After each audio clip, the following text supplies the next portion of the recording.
Okay, I apologize first of all for the late post. It is about 9 o'clock Tuesday night. I did not plan to do this so late this evening. As I said earlier, I've had my 1 year old granddaughter, so I had her this evening, and she was kind of a little demanding. So we are going to now finish Indian in the Cupboard, Chapter 7. Okay, so we left off, and my question was I wondered if they were going to try to put Patrick's little cowboy that he bought into the cupboard. Let's see. Um, Little Bear hungry, he said. You get deer, bear, moose? No. He scowled. I say get. Why you not get? The shops are shut. Besides, added Omri, thinking he sounded rather feeble, especially in front of Patrick, I'm not sure I like the idea of having bears shambling about my room, or of having them killed. I'll give you meat in a fire and you can cook it, and that'll have to do. Little Bear looked baffled for a minute. Then he swiftly put on the headdress and drew himself to his full height of almost 3 inches, 3 1/4 with the feathers. He folded his arms and glared at Omri. Little Bear chief now, chief hunt, kill's own meat, not take meat others kill. If not hunt, lose skill with bow. For today, you give me meat. Tomorrow, go shop, get bear, plastic, make real. I hunt. Not here, he added, looking up scornfully at the distant ceiling. Out. Under sky. Now fire. Patrick, who had been crouching, stood up. He, too, seemed to be under Little Bear's spell. I'll run and get the tar, he said. No, wait a minute, said Omri. I've got another idea. He ran downstairs. Fortunately, the living room was empty, and the coal scuttle beside the open fireplace was a packet of firelighters. He broke a fairly large bit off one and wrapped it in a scrap of newspaper. Then he went to the kitchen. His mother was standing at the sink peeling apples. Omri hesitated, then went to the refrigerator. Don't eat now, Omri. It's nearly supper time. Just a tiny bit, he said. There was a lovely chunk of raw meat on a plate. Omri sniffed his fingers, wiped them hard on his sweater to get the stink of the firelighter off them, then took a big carving knife from the drawer and, with an anxious glance at his mother's back, began sawing a corner off the meat. Luckily, it was steak and cut easily.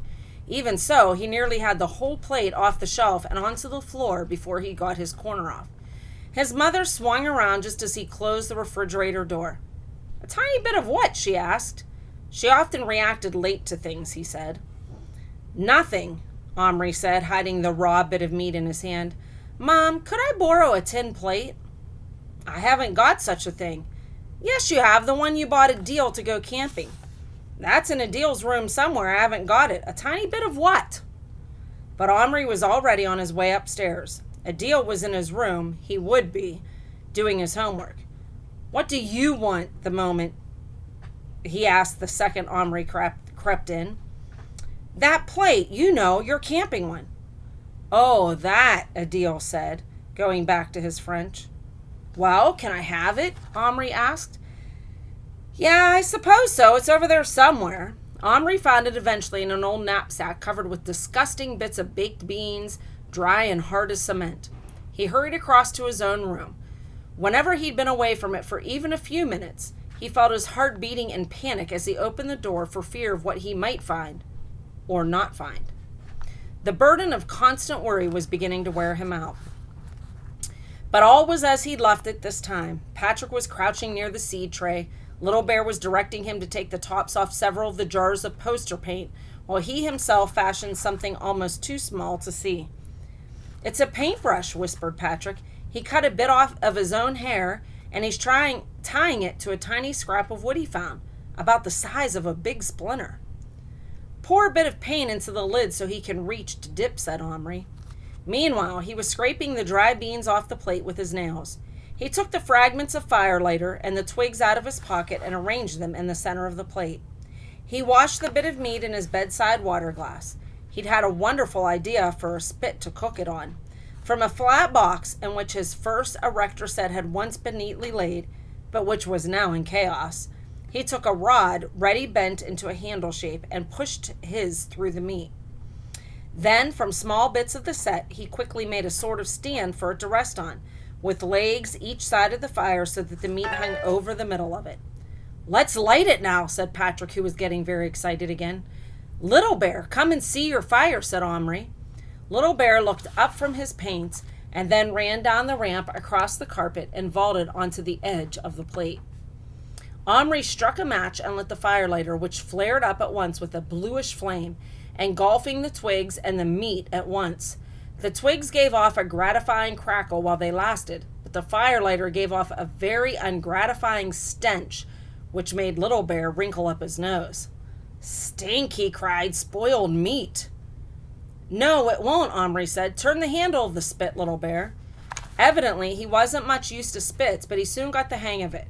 The chunk of steak turned and turned in the flame and soon lost its raw red look and began to go gray and then brown.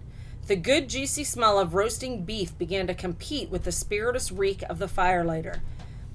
Said Little Bear appreciatively, turning till the sweat ran off his face. Meat. He had thrown off his chief's cloak, and his chest shone red. Patrick couldn't take his eyes off of him. Please, Omri, he whispered, couldn't I have one? Couldn't I choose one? A soldier or anything I liked and make him come to life in your cupboard?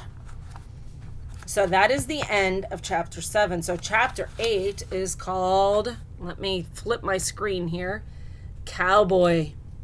So I'm thinking my prediction would be that Patrick talks Little Bear into Omri into letting him bring the little cowboy to life. But I don't know what's going to happen between Little Bear and this cowboy. So stay tuned. Tomorrow will be chapter 8, Cowboy. Talk to y'all tomorrow.